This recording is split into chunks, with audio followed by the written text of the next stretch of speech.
नमस्कार दोस्तों, कैसे हो आप सब। मुझे उम्मीद है कि आप लोग बहुत ही अच्छे होंगे, मस्त होंगे, स्वस्थ होंगे। दोस्तों आज की क्लास में लेकर आए class 10th physics chapter number 2 और ये चैप्टर बहुत ही इंपॉर्टेंट है और ये चैप्टर पहला चैप्टर से रिलेटेड है। यदि आप पहला क्लास नहीं किए हैं पहला चैप्टर का तो जाकर कर लीजिए, ठीक है, तब ये चैप्टर अच्छा से समझ में आएगा। ऐसे तो समझ में आएगा लेकिन पूरा 100% तभी समझ में आएगा जब ये पहला चैप्टर पढ़ोगे, क्योंकि पहला चैप्टर का इसका उल्टा है, ठीक है। बस उसमें प्रकाश का परिवर्तन है और इसमें प्रकाश का अपवर्तन है। तो चलिए हम लोग शुरू करते हैं बिना देर और बिल्कुल अपनी भाषा में सिखावेंगे, ठीक है। आप लोग के आसानी से समझ में आ जाएगा। देखिए ये जो चैप्टर है वो कहता है प्रकाश का अपवर्तन। आप लोग पहले प्रकाश जानते हैं कि प्रकाश वह भौतिक कारक है जिसकी सहायता से हम किसी वस्तु को देखते हैं। जैसे हमको देखने के लिए प्रकाश की ज़रूरत है, अगर आप प्रकाश नहीं रहेगा तो यहाँ पे नहीं देखेगा। देखने के लिए इसमें दो चीज़ ज़रूरत होता है, आँख और दूसरा प्रकाश, ठीक है। तो यहाँ पे मेन प्रकाश की बात हो रहा है। प्रकाश अपवर्तन क्या है? तो अपवर्तन एक प्रकार की घटना है। काजी है घटना। घटना कहने का मतलब है कि ये प्रकाश काजी करेगा तो किरण को मोड़ेगा, प्रकाश की किरणों को मोड़ देगा, ठीक है। यही इसी को बोलते हैं प्रकाश के अपवर्तन, यानी प्रकाश की किरणों को मोड़ना ही प्रकाश का अपवर्तन कहलाता है और ये घटना कहलाएगा। कैसे कहलाएगा? घटना। तो चलिए अगला टॉपिक जो है इसमें बोलता है प्रकाश का अपवर्तन, ठीक है। तो समझिए प्रकाश का अपवर्तन होता क्या है। उससे पहले आप लोग का बैकग्राउंड सबका चेंज नहीं करना चाहिए। चलिए ठीक है। इतना प्रकाश का अपवर्तन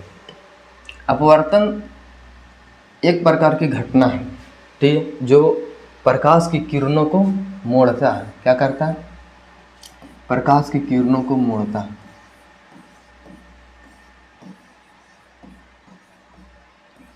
मोड़ने का काम करना है,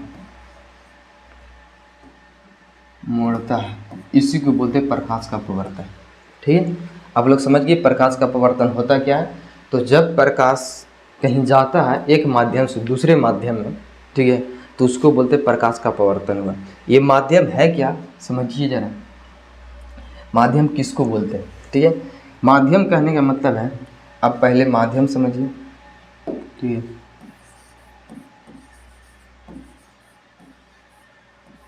माध्यम देखिए, माध्यम जो होता है, जैसे अभी अब यहाँ पे हवा है, ठीक है, ये हो गया हवा का माध्यम। कांची का हो गया? हवा का। यदि पानी होता तो वो कहलाता पानी का माध्यम, ठीक है। अगर मान के चलो तेल हो गया, किरोसिन तेल, तो वो कहलाएगा तेल का माध्यम, ठीक है। जो अवस्था में है, जैसे अगर कांच होता है तो इसको बोलते कांच का माध्यम, ठीक है। हीरा होता तो हीरा का माध्यम भी बोला जाता है, ठीक है। वो डिपेंड करता है कि कांची है, इसीलिए इसको बोलते हैं माध्यम, ठीक है। तो आप लोग माध्यम समझिए, वो डिपेंड करेगा कि माध्यम। अब देखो, हो सकता है कि आपको हवा और पानी में कुछ डिफरेंस दिखे, ठीक है। हवा को हम लोग निर्वात भी बोलते हैं। कांची बोलते हैं? निर्वात। निर्वात बोलिए या फिर शून्य बोलिए, वही कहलाएगा हवा, ठीक है। अब ये डिपेंड करेगा, अब जब भी माध्यम को लेना है तो दो माध्यमों को तुलना किया जाता है, ठीक है, और उसी के हिसाब से बताया जाता है कि कौन सा माध्यम सघन है, कौन सा माध्यम विरल, ठीक है। तो आप लोग समझिए कि इसमें देखिए ये हवा है और ये पानी है, ठीक है। हवा पानी से ज़्यादा सरल होगा, ये चाहे तेल है, और ये देखिए तेल और पानी ज़्यादा सरल होगा। कांच और पानी में पानी ज़्यादा सरल मिलेगा, ठीक है, और कांच थोड़ा सा सघन मिलेगा। तो आप लोग माध्यम समझ गए कि माध्यम जिस अवस्था में है, ठीक है, उसी को बोलते हैं माध्यम। देखिए इसमें पढ़ना है प्रकाश का अपवर्तन। तो अपवर्तन जब एक माध्यम से दूसरे माध्यम में जाता है तो प्रकाश की किरणों को मोड़ना ही प्रकाश का अपवर्तन कहलाता है। जैसे मान के चलिए यहाँ पे एक माध्यम है और ये प्रकाश गया, ठीक है, और ये है अपवर्तन, और ये ऐसे मोड़ दिया, ठीक है, तो ये कहलाएगा प्रकाश का अपवर्तन, ठीक है। तो देखिए प्रकाश का अपवर्तन के एग्जाम्पल हमने यहाँ पे लिया, ठीक है।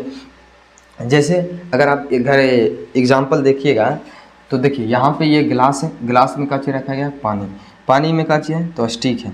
तो स्टिक देखिए यहाँ पे आपको कुछ मुड़ा हुआ दिखेगा, ठीक है, ये आपको मुड़ा हुआ दिख रहा है, मतलब लग रहा है कि अपना वास्तविक स्थान से हट गया है, यानी अलग हो गया है। तो इसी को बोलते हैं प्रकाश का। ये कौन सा घटना है? तो ये है प्रकाश का अपवर्तन, ठीक है, ये कहलाएगा प्रकाश का अपवर्तन। देखिए स्टिक यहाँ पे दिख रहा था लेकिन हमको दिख रहा है यहाँ पे, तो ये हो गया प्रकाश का पवर्तन का घटना। ठीक है, आपको बहुत चीज़ देखेगा, पानी में आप पैर लटका के बैठ जाइए, आपको लगेगा कि हाँ मेरा पैर टेढ़ा है या फूला हुआ है या फिर मोटा है, तो वो दिखेगा प्रकाश का पवर्तन के कारण। ठीक है, उसके बाद देखिए ये सिक्का है, सिक्का को दिख रहा है किसी पानी में एक बाल्टी में गिलास में जहाँ पे रखिएगा तो सिक्का दिखता है। देखिए ये सिक्का यहाँ पे दिख रहा है, इसका रीजन कि यहाँ पे पानी डाला गया। ठीक है, और ये अपवर्तन हुआ है तभी दिख रहा है। अगर ये पानी नहीं डाला गया तो देखो इसका नहीं दिख रहा था, सिक्का यहाँ पे प्रकाश आ रहा था, लेकिन पानी डालने के बाद क्या हुआ, इसमें अपवर्तन आया, अपवर्तन की घटना की सहायता से ये सिक्का थोड़ा सा ऊपर उठा हुआ दिख रहा है, तो ये भी प्रकाश का अपवर्तन की घटना हुई। उसके बाद देखिए एक कांच है, कांच में जब प्रकाश को भेजा गया है तो ये ऐसे जाके फिर ऐसे मुड़ गया। ठीक है, तो यानी प्रकाश की किरणों को मुड़ना ही प्रकाश का अपवर्तन कहलाता है। कैसे, देखिए जब प्रकाश एक माध्यम से दूसरे माध्यम में जा रहा है, जैसे ऊपर में इसका का चीज़ है, हवा है, ऊपर में का चीज़ है, हवा है, ऊपर में हवा है। ठीक है, ऊपर में हवा और नीचे में पानी है, तो हवा ऊपर और नीचे में, तो दो माध्यम हो गया, दो माध्यम में प्रकाश आर पार जा रहा है। तो देखिए प्रकाश जब एक माध्यम से दूसरे माध्यम में जा रहा है तो ये हो गया अपवर्तन की घटना। वहाँ पे क्या होगा, तो प्रकाश की किरण मुड़ेगा। ठीक है, आप लोग समझ गए। अब आते हैं प्रकाश की चाल। प्रकाश की चाल क्या है, देखो प्रत्येक माध्यम में, हर माध्यम में प्रकाश की चाल अलग अलग होता है। जैसे हवा में, तो हवा में प्रकाश की चाल बोलिए या फिर निर्वात में बोलिए, दोनों सेम है, या फिर शून्य में बोलिए। ठीक है, हवा में प्रकाश की चाल लगभग 3 लाख किलोमीटर पर घंटा। ठीक है, कितना है, 3 लाख किलोमीटर पर सेकंड है, एक सेकंड में 3 लाख किलोमीटर जाता है। ठीक है, अब उसके बाद पानी में 2,25,000 किलोमीटर पर सेकंड। ठीक है, उसके बाद कांच में, तो कांच में प्रकाश की चाल कितना होगा, इसमें होगा 2 लाख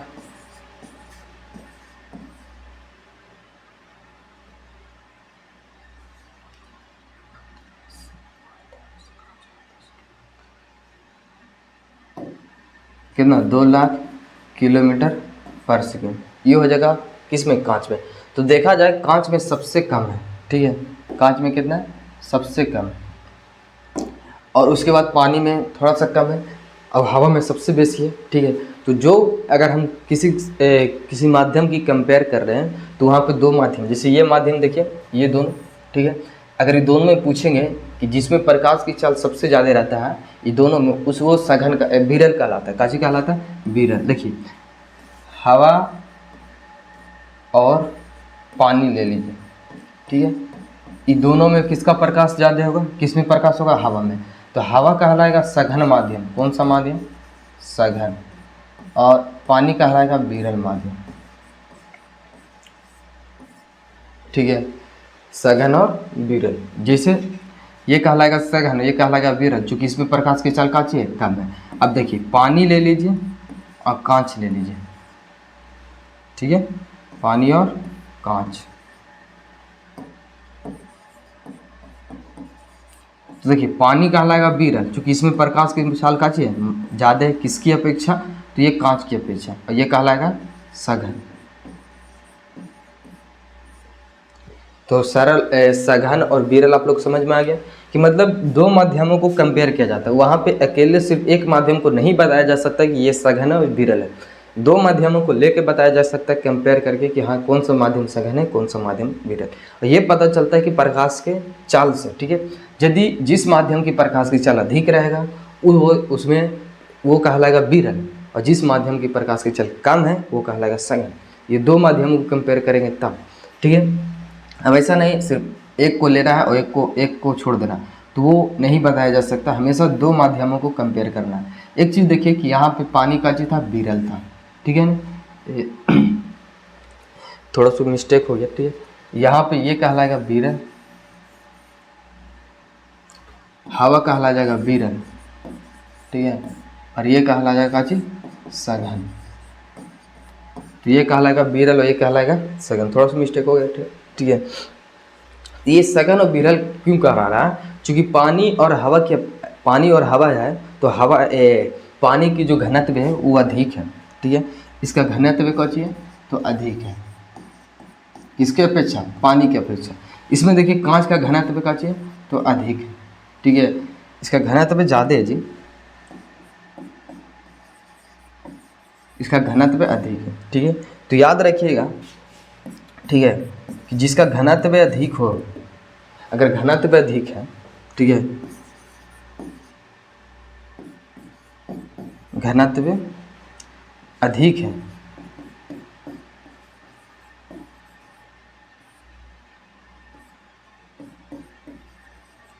यदि घनत्व अधिक है, ठीक है, तो उसमें प्रकाश की चाल कम कहला है। काची होता है? प्रकाश की चाल,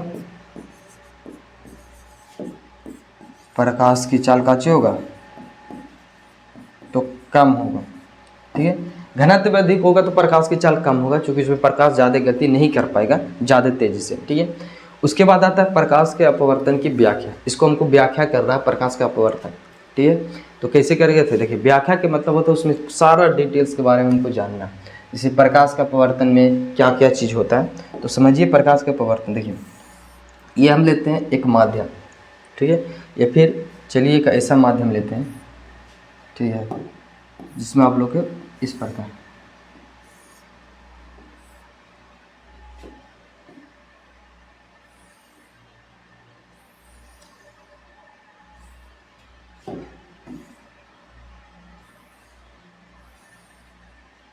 देखिए ये हम कांच ले लिए, ठीक है, ये कांच है, कांच है,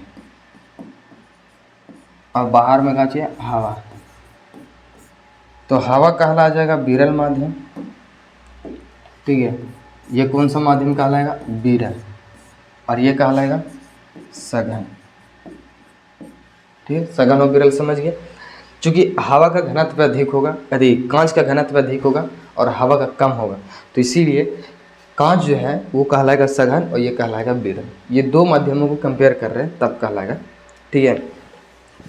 अब इसमें सबसे पहले ये जो देखिए, ये सतह जो है, ठीक है, ये सतह को ध्यान से देखिएगा, तो ये क्या कर रहा है? तो दो माध्यमों को अलग कर रहा है। चाहिए ये सतह ले लीजिए, इसमें कोई सा भी सतह है, ये दो माध्यमों को अलग कर रहा है, ठीक है।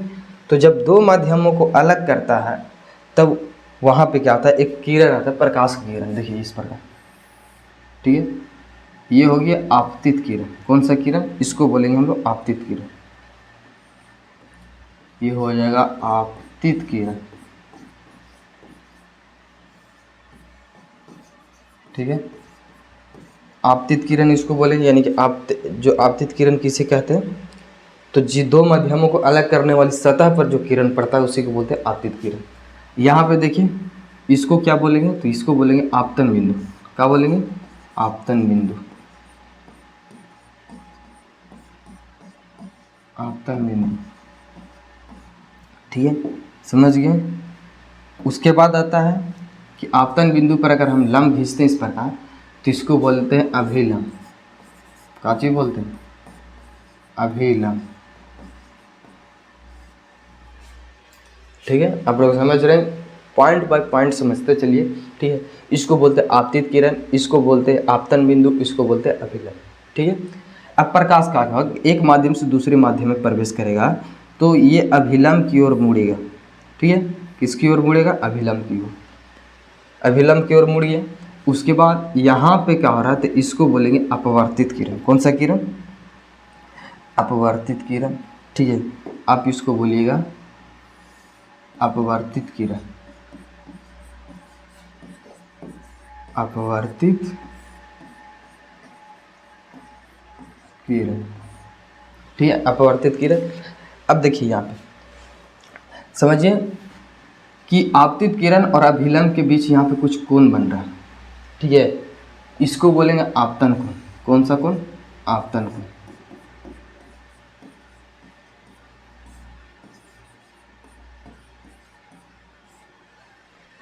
उसके बाद यहाँ पे देखिए, ये हो गया अपवर्तित किरण, ठीक है, और ये अभिलंब। तो अपवर्तित किरण और अभिलंब के बीच जो कोण बनता है उसको क्या बोलते हैं? तो उसको बोलते हैं अपवर्तन कोण। कौन सा कोण? अपवर्तन कोण,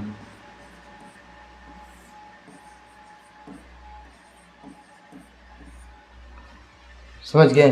ये हो गया अपवर्तन कोण, अपवर्तित किरण और आपतन कोण, ठीक है। ये सब समझना है कि आपतन कोण किसे कहते हैं, अपवर्तन कोण किसे कहते हैं। देखिए आपतन कोण जो बना, ठीक है, वो बना आपतित किरण और अभिलंब के बीच, और अपवर्तित किरण बना तो अपवर्तन कोण बना तो अपवर्तित किरण और अभिलंब के बीच, यही बना, ठीक है। तो ये था व्याख्या, जिसमें आप लोग को इतना ही पढ़ना है, ठीक है, व्याख्या में। अब देखिए थोड़ा सा कि माध्यम जो है यहाँ पे कुछ पॉइंट मिल रहा है, ठीक है। देखिए फिर हो गया, अगर यहाँ पे देखिए सिर्फ यहाँ पे, तो ये हो गया आपतित किरण और एक हो गया आपतन बिंदु, और यहाँ से एक खींच दीजिए अभिलंब, ठीक है, ये हो गया अभिलंब। अब इसमें यहाँ से कुछ, जैसे ये हो गया कौन सा किरण, अपवर्तित किरण, ये भी हो गया अपवर्तित किरण, ठीक है, ये भी काच हो गया अपवर्तित किरण। ये थोड़ा सा काच होगा तो अभिलंब से दूर हट के जाएगा, ठीक है। तो आप लोग समझ गए। यहाँ पे देखिए ये कहलाएगा अपवर्तित किरण और ये कहलाया जाएगा अभिलंब। तो देखिए याद रखिएगा कि जब प्रकाश की किरण विरल माध्यम से सघन माध्यम में आता है तो अभिलंब की ओर सट रहा है, ठीक है। जब वो विरल माध्यम से, ठीक है, कहाँ जाएगा, सघन माध्यम, तो अभिलंब की ओर मुड़ जाएगा। कैसे, किधर मुड़ेगा, अभिलंब, ठीक है, अभिलंब की ओर कैसे होगा, मुड़ जाएगा, ठीक है, अभिलंब की ओर मुड़ जाएगा, विरल से सघन में जाएगा। अब देखिए अगर वो सघन से, ठीक है, सघन माध्यम से वो विरल माध्यम में जाएगा तो अभिलंब से दूर हटेगा, बस इतना याद रखिएगा, अभिलंब से कैसे होगा, दूर हटेगा, ठीक है, अभिलंब से दूर हटेगा। तो वो जब विरल माध्यम से सघन माध्यम में आएगा तो अभिलंब की ओर सटेगा, यानी मुड़ता है, अभिलंब की ओर सटता है, और जब सघन माध्यम से विरल माध्यम में जाता है तो अभिलंब से दूर हटता है, इतना याद रखिए, ठीक है। उसके बाद आप लोग को पढ़ना है इसमें कि अपवर्तन के नियम, ठीक है। ऐसे अपवर्तन की दो नियम होते हैं, काचे पढ़ना है, अपवर्तन के नियम, ठीक है, अपवर्तन का नियम क्या होता है इसे समझिए। देखिए अपवर्तन के नियम जो होता है दो नियम, पहला नियम का कहता है, पहला नियम यहाँ से आप लिख सकते हो कि आपतित किरण, अभिलंब और अपवर्तित किरण तीनों एक ही सतह पर होता है, ठीक है। आप लिखिएगा आपतित किरण,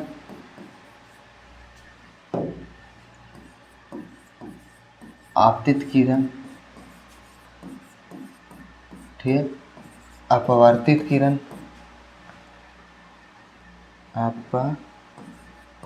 अपवर्तित किरण,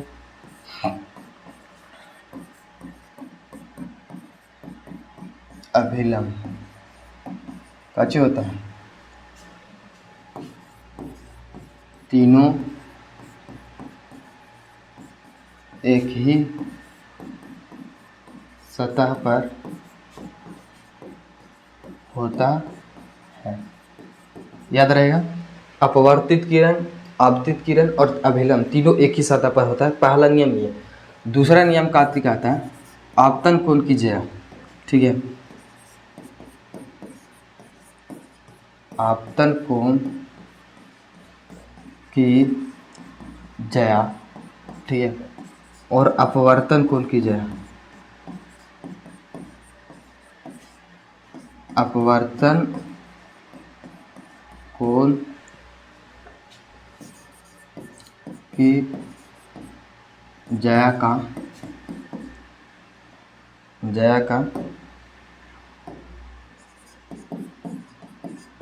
अनुपात का एक नियतांक होता है, क्या होता है, ठीक है। कहने का मतलब आपतन कोण की ज्या और अपवर्तन कोण की ज्या का अनुपात का एक नियतांक होता है। कहने का मतलब देखिए एंगल साइन आई, ठीक है, और साइन आर, ये दोनों आपस में बराबर होते हैं। तो दूसरा अपवर्तन, इसको बोलते हैं स्नेल का नियम भी बोलते हैं, इसको क्या बोलते हैं, स्नेल का नियम, ठीक है। आप इसको स्नेल का नियम ही बोल सकते हैं, तो आप लोग समझिए कि स्नेल का नियम किसको बोलते हैं, तो प्रकाश के अपवर्तन के दूसरा नियम, यानी साइन आई बटा साइन आई बराबर साइन आर। ठीक है, तो आप लोग समझ गए आपतन कौन की जगह और अपवर्तन कौन की जगह, ये था अपवर्तन के नियम। ठीक है, 2 नंबर में आता है कि अपवर्तन कितने नियम है, तो 2 नियम है। ऑब्जेक्टिव पूछता है, सबसे VBI है, और हो सकता है कि सब्जेक्टिव पूछे। ठीक है, उसके बाद अगला टॉपिक है हम लोग का कि पार्श्विक विस्थापन। ये पार्श्विक विस्थापन होता क्या है, उससे ज़्यादा समझिए। हम लोग पिछला चैप्टर में भी पढ़े पार्श्विक विस्थापन क्या है। देखिए, ये हो गया आपतित किरण और ये हो गया अभिलंब, यहाँ ये हो गया लंब और ये अभिलंब हो गया। ये कहा होगा यहाँ से किरण प्रकाश अभिलंब की ओर मुड़ेगा। ठीक है, ज़्यादा नहीं मुड़ेगा, थोड़ा सा मुड़ेगा, तो ये इधर मुड़ गया,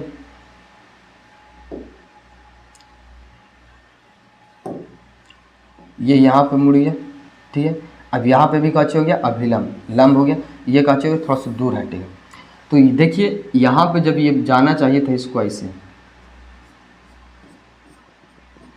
ठीक है, और इसको जाना चाहिए था ऐसे।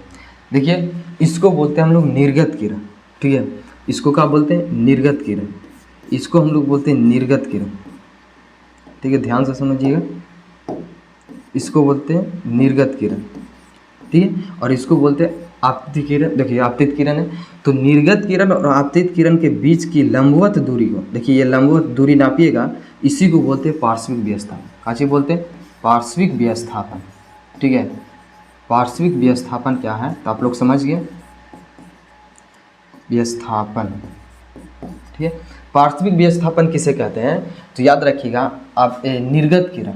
ठीक है, निर्गत किरण और आपतित किरण। ठीक है, आपतित किरण के लंबवत दूरी को, का चीज, लंबवत दूरी को ही पार्श्विक विस्थापन कहा जाता है। लंबवत करने के बाद तो सीधा नापना। ठीक है, इसी को बोलते हैं पार्श्विक विस्थापन। आप लोग समझ गए, चलिए आगे बढ़ते हैं। ये है अपवर्तनांक। अपवर्तनांक क्या है से समझते हैं। ठीक है, ये भी बहुत इंपॉर्टेंट है आप लोग को समझना।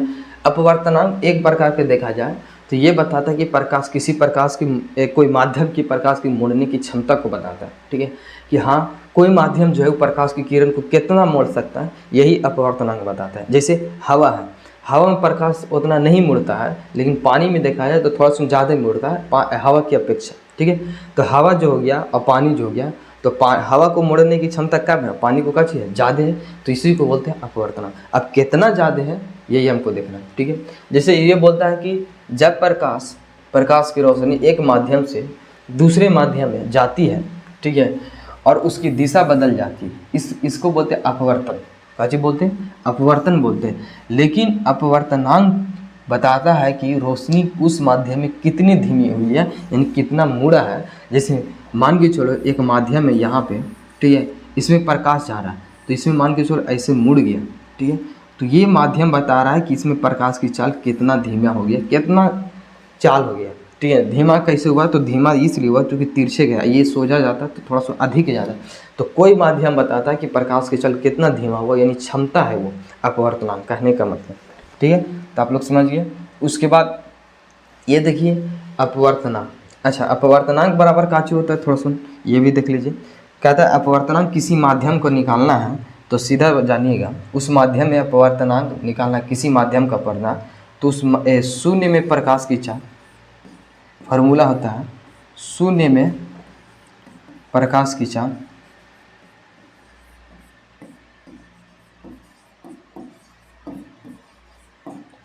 शून्य में प्रकाश की चाल बटा उस माध्यम में प्रकाश की चाल, जिस माध्यम का हम निकाल रहे हैं, उस माध्यम में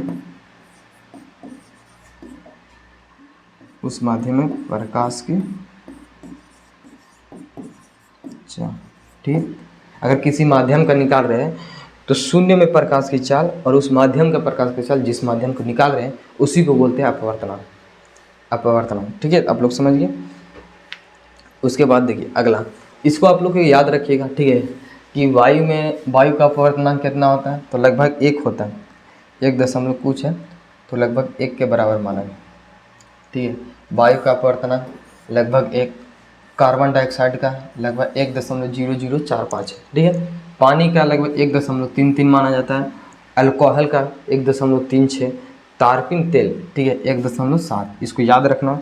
बेंजीन लगभग 1.5 माना, और सेंधा नमक है 1.54 ठीक है। कौ ग्लास के यानी कांच को कितना मन, ये है कांच को लगभग देखिए 1.5 और 1.5 और हीरा की याद रखिएगा, ये भी है ठीक है। हीरा का पूछा जाए 2.24, और एक पानी का याद रखिएगा ठीक है।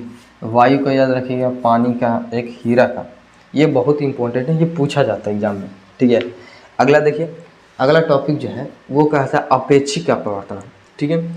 ये अपेक्षिक, अगर आप लोग का अपवर्तनांक समझ में आ गया होगा तो अपेक्षिक क्या है, तो अपेक्षिक ये बताता है ठीक है। अपेक्षिक दो माध्यमों को तुलना करता है। जैसे ये बोलता है जब प्रकाश एक माध्यम से दूसरे माध्यम में जाता है तो हम दोनों माध्यमों के बीच की तुलना करते हैं, और इसी तुलना को अपेक्षिक अपवर्तनांक कहा जाता है। यानी कि जब हम दो माध्यमों को तुलना कर रहे हैं तो उसी को बोलते हैं अपेक्षिक अपवर्तनांक ठीक है। आप लोग समझ गए कि जब दो माध्यमों के अपवर्तनांक को तुलना किया जाता है, के बीच तुलना करते हैं, तो उसी को बोलते हैं अपेक्षिक अपवर्तनांक ठीक है। यानी निरपेक्ष अपवर्तनांकों की तुलना ही कहलाता है अपेक्षिक। तुलना कब किया जाता है जी, जब वो अनुपात में कर दें ठीक है। तो आप लोग समझ गए, बस यही था प्रकाश के अपवर्तन के बारे में। बाकी सवाल वीडियो कैसा लगा आप लोग कमेंट में बता सकते हैं। उसके बाद हम अगला टॉपिक लेकर आएंगे इससे आगे ठीक है, जो आप लोग को उसमें लेंस पढ़ना, लेंस के बारे में, प्रतिबिंब के बारे में ठीक है। तो ये वीडियो कैसा लगा आप लोग कमेंट में बताइए। बाकी हम मिलते हैं अगले वीडियो में। जय हिंद, जय